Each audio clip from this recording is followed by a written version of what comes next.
Hello, nice to have you with us again. You know, whenever we record an edition of the Antiques Roadshow, I spend quite a large part of the day behind this counter, because this is the reception desk for the programme, and what happens is that as the customers come in through the door with their treasures, they come here where one of our receptionists gives them a ticket so that they can go and see an appropriate expert, whether it's for porcelain and glass, objects of virtue, or, as in that case, for clocks and watches. It means that if I stay here, I get a good opportunity of meeting some of the customers, but perhaps more importantly, I can have a pretty good idea of the sort of things that are coming into the hall during the day, and of course, today is no exception. We find ourselves in the town of Camberley, which has very strong military associations with the Camberley Staff College right in the centre of the town, and of course the Sandhurst Military Academy just a few miles down the road. As always, Arthur Negus is with me somewhere in the hall, but where I can't see because we've had such an enormous press of people today. But wherever he is, I'm sure he's found something quite fascinating. Well, here's a pair of Staffordshire figures, equestrian figures, of course, as we call them, and well, I suppose there are hundreds of these made, really, but they're liked, particularly when they've got the names of the people on them.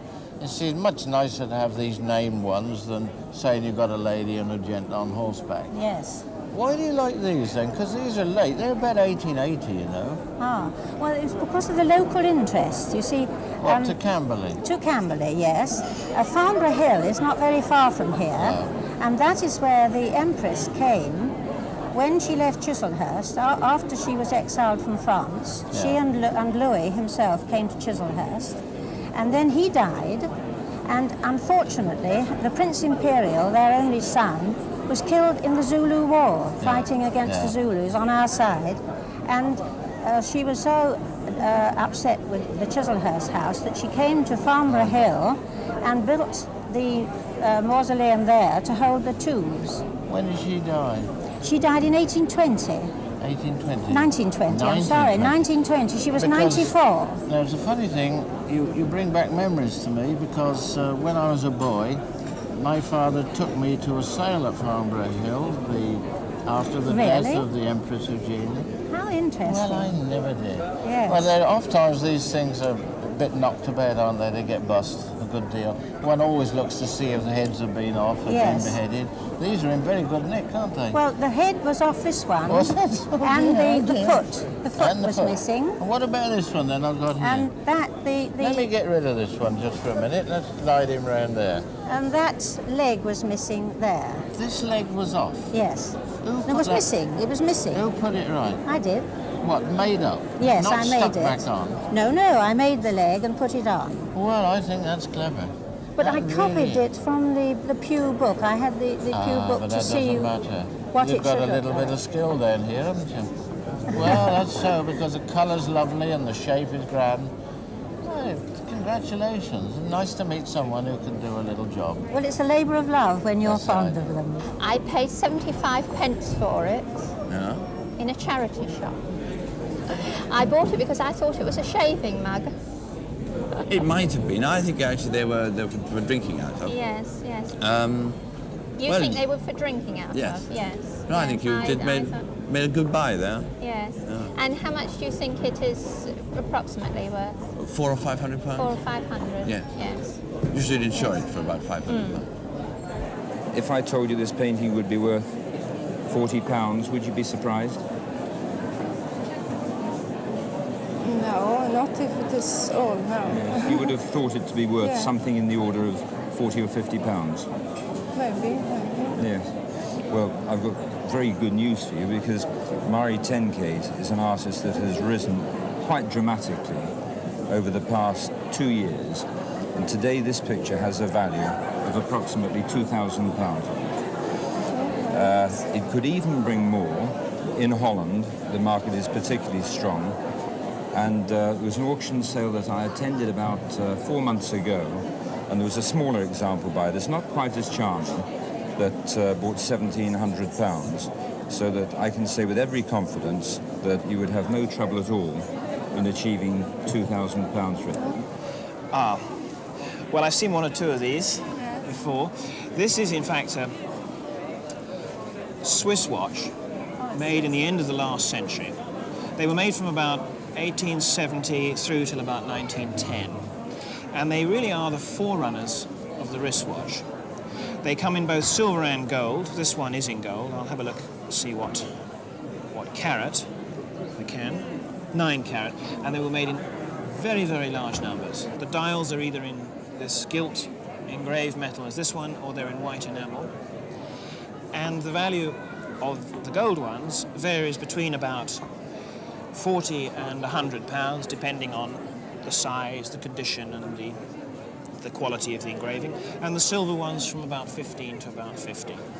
So I'm afraid, although it's just about an antique, it is not something that yet is worth a great deal, because there simply are too many survivors.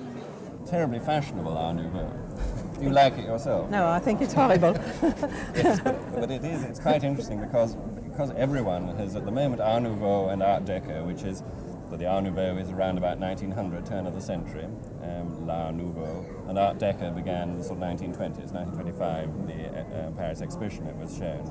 Terribly well known, very, very fashionable, and therefore I think things tend to be worth or cost and to be sold for more than they're really worth because of the fashionable things. I mean, believe that. Exactly, extremely saleable, both, all over the world. Is that so? Oh, indeed, yeah. Mm-hmm. You got an idea what it's worth? I have, yes. You will. What a silly question. No, not at all, because one doesn't know what everything's worth at all. Indeed, something like this, it's very difficult to know what it is worth, because it is so fashionable. People would tend to pay probably more for this than it is worth. I suspect it would get at auction probably £300 or £400. It was, yes, amazing. You amaze me. Yes. Isn't it amazing? I nearly threw it away one day. Philip, just let David have a look at the bits that you brought in, will you? That's it. Ah. Well, do you know what it is? Yes, it's a cottage of Portman. Yep. And it was made by W.H. Goss, Yes. whose little Goss hawk forms the mark on the bottom. Goss had this wonderful idea in the end of the last century. He suddenly realised that there was a terrific bicycling craze around the country, and that people used to cycle all over the place and had nothing to bring back as a souvenir.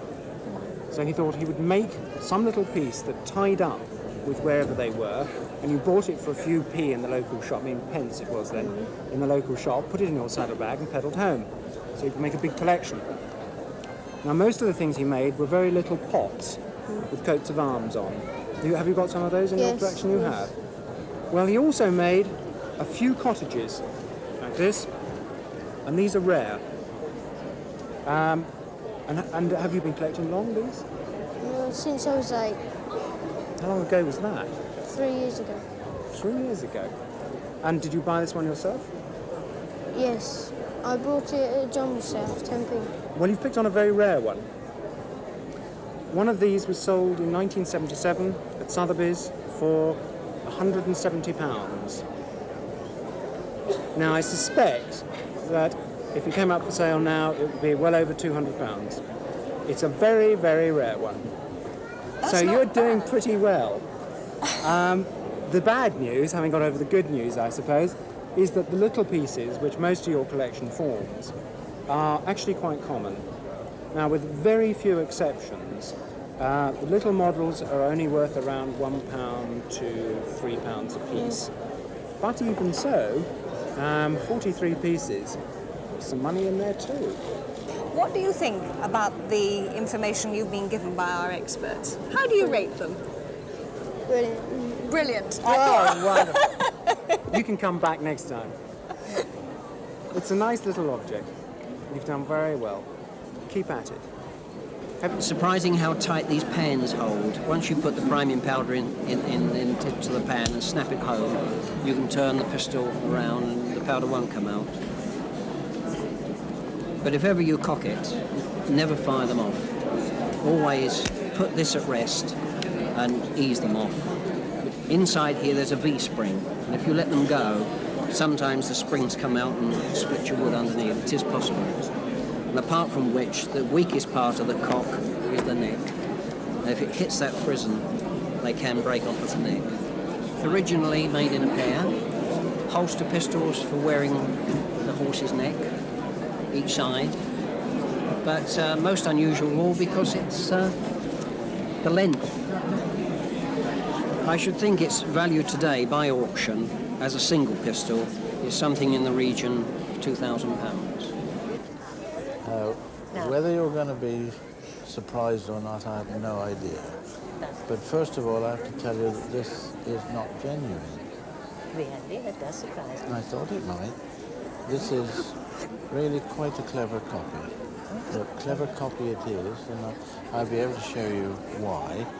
It is in the form of a Sheraton tambour top desk. Yes. This tambour slides forward, as you know. Yes. It has these satin... Except it's stuck. I don't know whether it was necessary for you to say that, but I did my best to get past there. Now, these little drawers, yes. You see, now the one thing that begins to tell a story here is the fact that here they are soft Honduras mahogany, which is not quite right, which perhaps you wouldn't know much about. No, just careless of it. But where you see white edges like this, in other words, by pushing this drawer in and out, you've worn the age off. Yes. That can't happen, because if this thing had been made as it pretends to be, and in about 1780, this would have matured for at least 10 years and would have been this colour all through. So that's the first thing that one notices. Nosy. Well, one has to have a peep. Now then, whether you can see it in there or not, but you see where all that stain Yes. has not taken place. You see that horrible white age. In other words, all that black's been put on to try and simulate age. And so it goes on all through it. Satinwood veneer in the front. Yes. Now, if we could, the tambour would come over. Yes. But have you noticed now the colour of the front? Yes. Look what a funny colour this is. You see now, this would have been made by a craftsman. A man who had been clever with what he made. Yes. And he wouldn't have this sort of fiddleback mahogany here and something which is such a bad colour, it looks nothing like mahogany at all.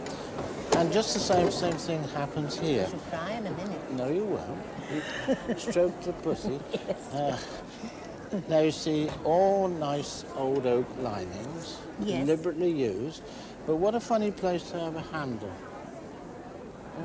Now surely one would have thought they would have covered up those 3 holes, where obviously this would be in the front or something, and a handle on it. So this is a copy. I'm sorry to say that much to you, but I'm sure to an owner it's interesting. Oh, yes. When one can say sort of why. The birds. Listen to the birdies call. Here's some dinner for you all. You have waited good so long, now I'll cheer you with a song. All the day I've sought for meat, for I heard you sweet tweet, tweet, tweet, tweet. How marvellous. I don't think the verse is very educational. No. This is the cow. Do they all work? I think they do, yes. Oh, it's marvellous. It's such a good book. Oh, and the cuckoo. Hark, I heard a bird sing cuckoo. Come, mamma, hear it too, how it cries cuckoo, cuckoo. It does 2 distinct notes. Yes. Isn't that remarkable? How is this family, or I mean, did you? I think so. Yes. Yes. We got it from my grandmother's house. We Oh, were it's all sort of lovely. selected a few toys, and Well, you've selected an absolute beauty because I mean they are terribly rare, and something in this condition is just wonderful. What a joy! I mean, I wish they made children's toys like this. It's all the gilding's all original. What a lovely thing. What do you know about it? Very little about it, except that a few weeks ago we did find a small cutting, newspaper cutting, which had been used to stuff behind one of the side panels. We pulled it out, it was a bit aged, but it was only came out as a book review, so in fact it didn't refer at all. In English? No, in German, printed in German. Ah, because but a German in fact book. it's Austrian. Yes. And they had great fun. It's a sort of Benvenuto Cellini revival. And it's imitating the Italian goldsmiths of the 15th and 16th centuries. And very, very elaborate, made in Austria, about 100, 150 years ago, in the middle of the last century. Yes. And as you see, all these scenes, which are in enamel, in coloured enamels, are based on classical subjects and mythological scenes. You've got your little classical figures at the angles, and lots of little drawers inside. Isn't that fun? Made of ebonized wood, usually not ebony itself. No. And then, as you go round, all four sides are beautifully decorated with these very finely painted enamels and this cloisonné. Do you know if your family went to Vienna at all? I don't know, except that on that side of the family there was relation with the Austrian royal family. Oh, really? Because this is a splendid presentation casket. Here again, you've got Daphne turning into an olive tree to escape Apollo's advances, and Jove, up to no good with his eagle, coming to seduce a maiden. And they use these creations to make these confections, which really were just for, nonsense and to have around. Sometimes they got a little clock on the top. Yes. And this time they've got a cherub riding a rather fierce-looking eagle, which is semi-mythical. Whereas it has, in fact, a moving section. It's got another little sort of very secret things drawer in the top. Yes. Oh, no, that's great fun, I must say. Over 100 years old and worth looking after these days. Yes, right. Thank you. Thank you again. Can I ask you, first of all, how did you come by this painting originally? It was given to me as a gift 50 years ago. 50 years ago, really? Yes. And during that time you've had it hanging in your home? Yes. Over the 50 years, have you ever been able to locate the artist, the name of the artist? No, never. Have you tried? Yes, I tried. You have tried? Yes. And, have you ever asked any dealers or...? No, not dealers. I only asked the library. Really, it's quite an exciting moment, because this picture is a very fine example by a 19th century Dutch artist called Christian Dommershuizen, and it's signed down here on the right and dated 97, meaning 1897. Christian Dommershuizen, or sometimes he's known as just Christian Dommerson, is one of the leading 19th century Dutch artists, and his prices have risen quite dramatically and tremendously over the past 2 years, because at a London auction room towards the end of last year, there were a pair of these paintings sold for £10,500, so that my valuation on that painting is at least £4,000. Really? £4,000. And is the painter still alive? No, the painter died at the early part of this century, about 1908, I believe it was. But this is his finest period, in the 90s. And, of course, the picture's extremely dirty. I mean, in here, when this is carefully cleaned with solvents, the sky will be blue, and the colour in amongst these figures, the detail in here is particularly fine. This figure here, in the period dress and costume, the light will come through the doorway over to the right. And it's a picture that, at auction, would bring a minimum of £4,000, perhaps more. As I say, a pair for £10,500. So that on that basis, one picture, when you have a pair, it's more desirable than having a single one.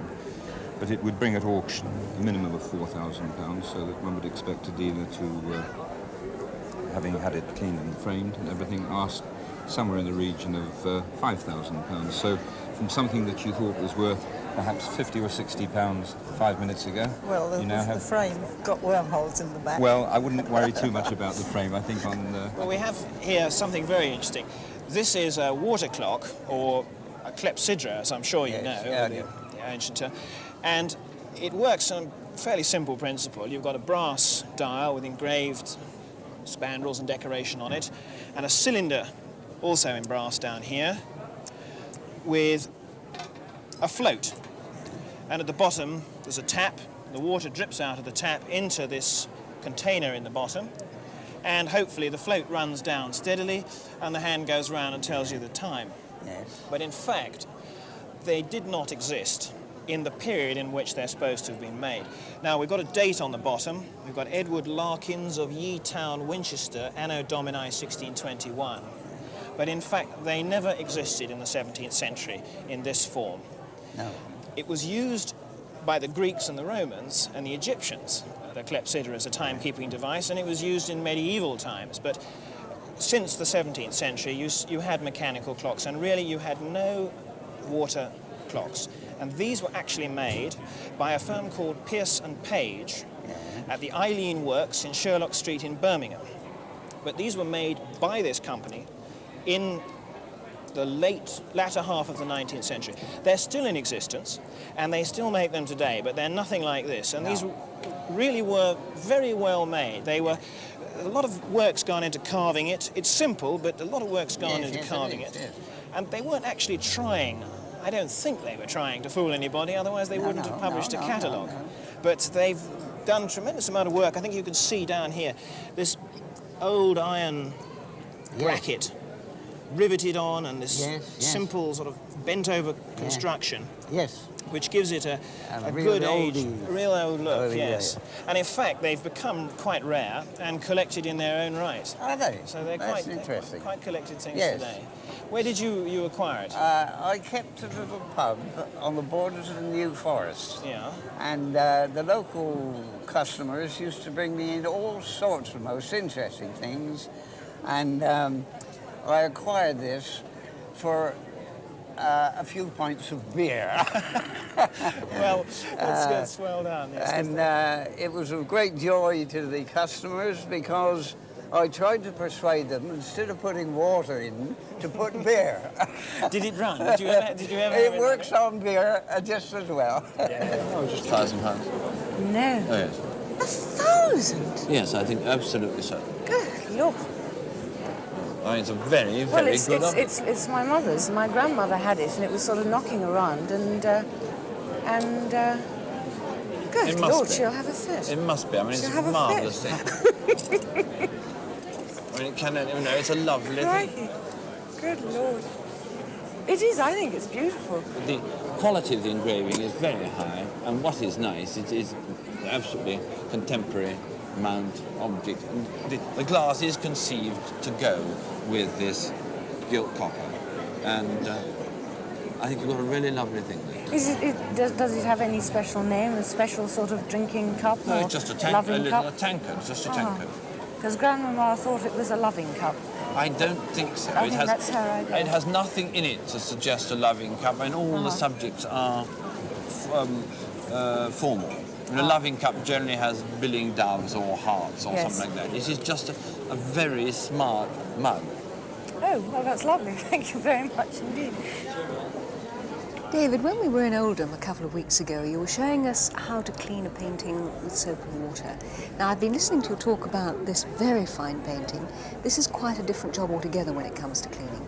But I wonder if perhaps this is a good point just to recap generally on the whole thing about getting paintings clean.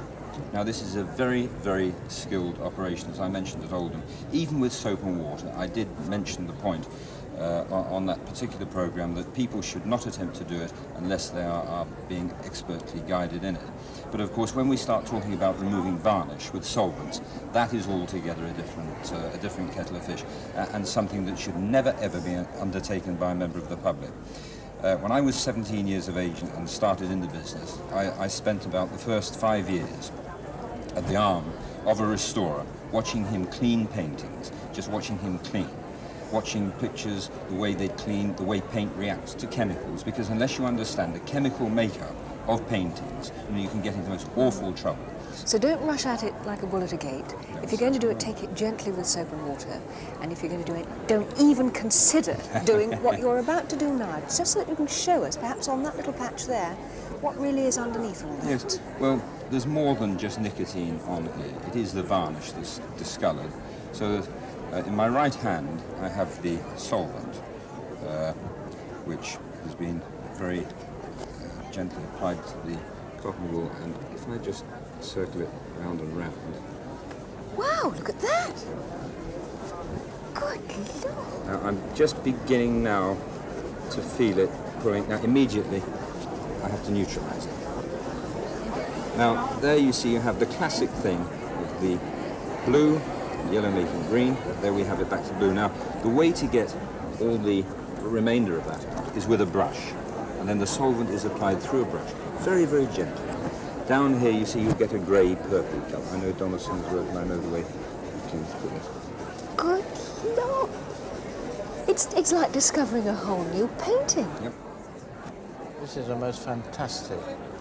Chinese, I think. There might be some argument about Japanese, lacquer escritoire. I mean, well, I'm sure the cameras can just see what a massive, marvellous inlay in mother of pearl this all is. It dates from about 1820, and you'll be surprised when you see what's inside here. Not the great fittings, but the condition of the inside, when you can just imagine what this flap, those cupboard doors and this drawer really looked like when it started life. It must have been the most fantastic cabinet I think anybody ever saw. Now, you've known it for some long while. Yes. How did you come by it? Well, it was left to me more or less by my grandfather, Yeah. and he was reputed to have won it in a raffle because it wouldn't sell in a sale. No. And so they raffled it, and his ticket won this thing. Isn't it beautiful? It really is fantastic. It possibly could do with a bit of cleaning. When one says that, one means that for years the outside has got dirt on it, and more dirt on it, and there's no reason why that couldn't be livened up a bit, I think, even by a wash. And I should think this is a cabinet which, in auction, would bring about £10,000. You're still standing up, all right? Oh, only just. Only just? Yes. Well, it is, I think, the finest cabinet that we've seen on television.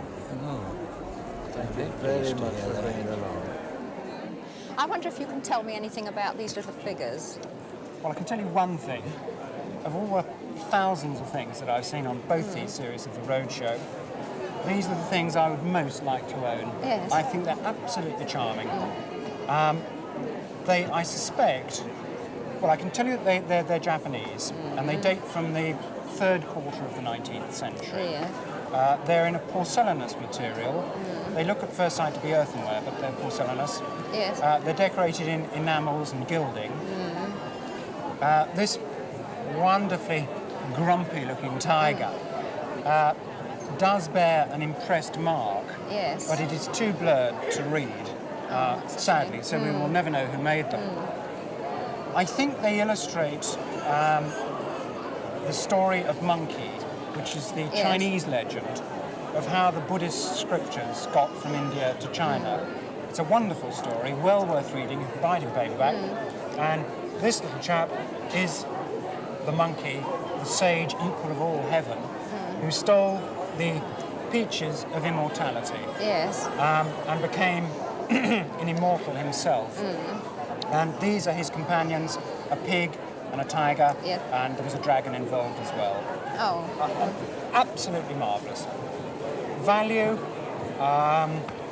slight damage on here, and is his tail a bit damaged? No, he's all right. No, I think there's a slight chip on the tiger's tail. Yes, he's got his tail off, but he is the nicest. Yes. He'd be about 100 to 150 pounds. Yes. This one about the same. The same again, 100 to 150 pounds. Yes. Pity I haven't got the dragon as well. This was supposed to have been a box given him by his great friend, this famous actor. Well, there you are, Arthur. That's the history of it. What can you tell us about the box itself? Well, the box, it's really a little specimen cabinet more than anything, to my way of thinking. Yeah. It is in mahogany with ebonized mouldings, and when one opens the door, you see 3 long and 2 short drawers, very pretty, veneered in the bird's eye maple. Yes. And I fancy this has nothing to do with it at all. This is a bit of pine. I don't know why that's been copped on there, because it tends to take away the design of the top, and if those ebonized mouldings just came up and stopped there, I'm sure you'd like it better. So shove those 2 screws out and see what's underneath. Yes. We've got prints, varnished prints on the end, and a most peculiar sort of an etching in wood. It's not a print, that's a funny thing, that. Yes, it feels as though it's been varnished on, doesn't it? Who's the fella? James Anderson. You know him. Yes. Good Well, show. now you see, Arthur, Yeah, this well, is you right see up John now- Street, you see. Now, John Culm usually, well, in fact, today is working on our silver table, and you've had lots of people, but really nothing of any special importance in silver. No. But, of course, this is right up your street because your other interest is the Victorian Theatre, so you know all about this fellow. Indeed it is, yes. James Anderson seems to have been on the stage for about 60 years or more. He was born in 1811 and eventually teamed up with Macready at Drury Lane Theatre, where he was the stage manager. He eventually took over as manager, but only after somebody else called Alfred Bunn had gone bankrupt. In fact, the Drury Lane Theatre saw the bankruptcy of many, many people. And indeed, poor old Anderson went bankrupt himself because he was trying to vie with the Great Exhibition in 1851. And nobody wanted to go to the theatre. I think anybody seeing this for the first time, because of its brilliant, if not fluorescent colour, could be excused for thinking that it was modern. But I imagine you know that it's not, do you? Well, I was given it by two great aunts before the last war.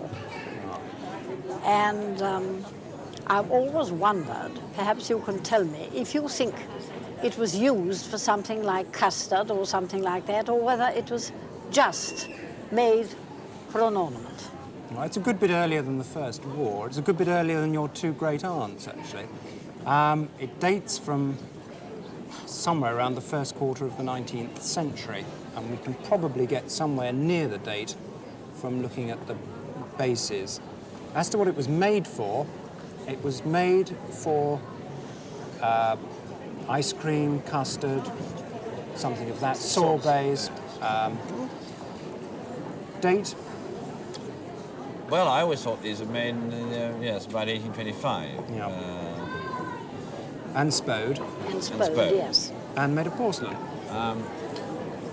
There is one complete other one known, and I've seen the stands like this before, but they weren't the porcelain. The stands they were earthenware.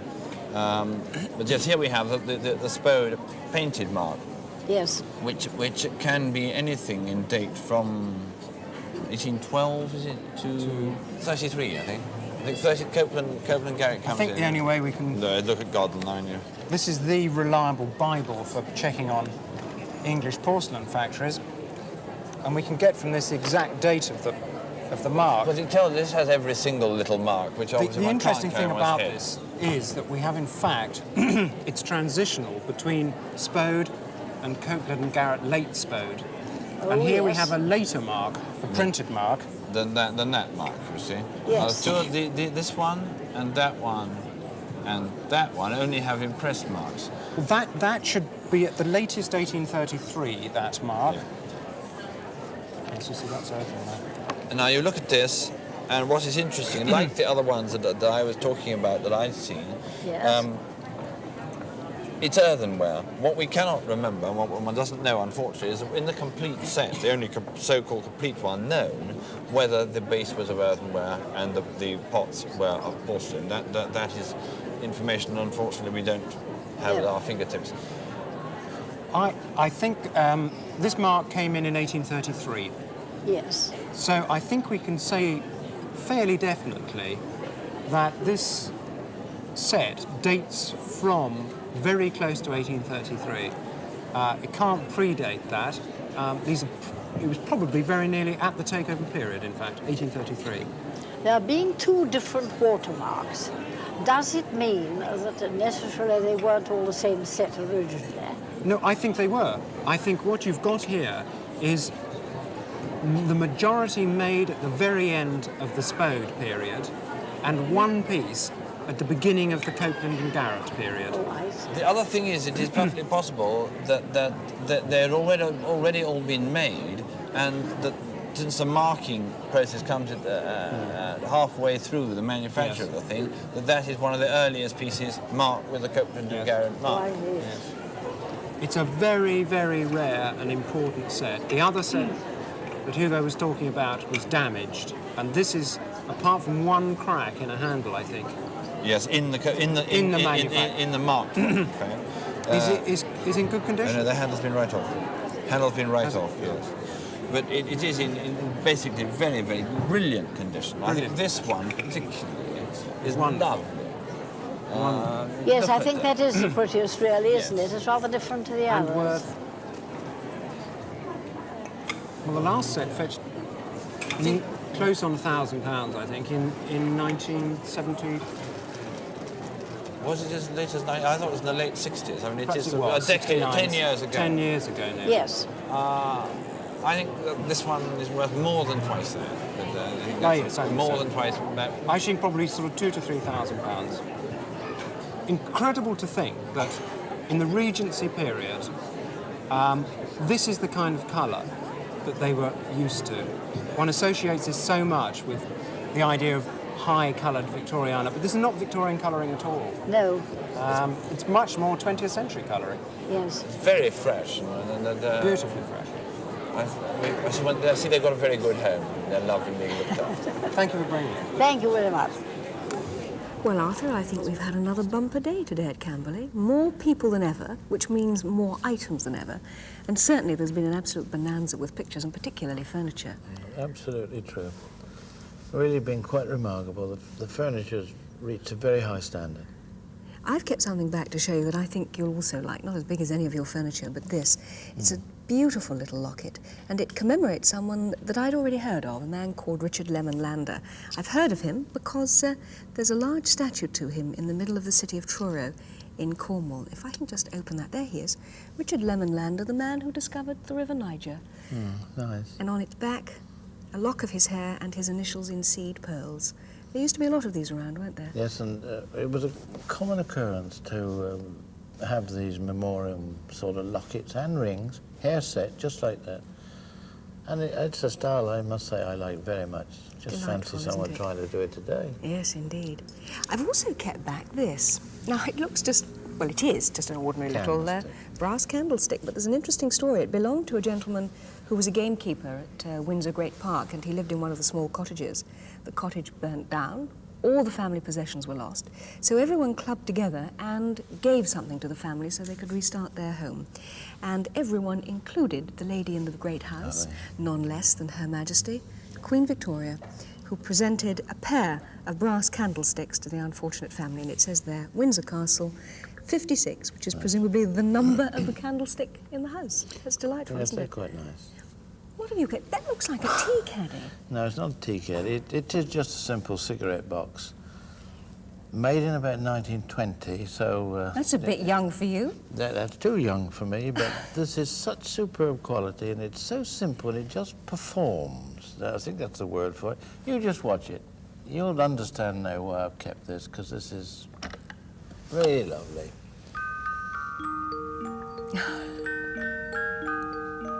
Cigarette?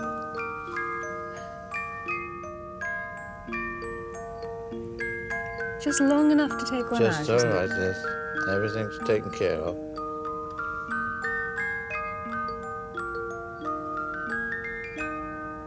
Completely wrong that I like that, but I like quality. I like just the manner in which it does it. So that's my little piece. You say you like quality, and of course today we've had probably the finest quality furniture we've ever had. And one piece that was particularly outstanding, that marvellous cabinet, so beautiful that I think we should take yet another look at it. We're going to leave you looking at that marvellous piece of furniture as Arthur and I say goodbye until next week. Goodbye.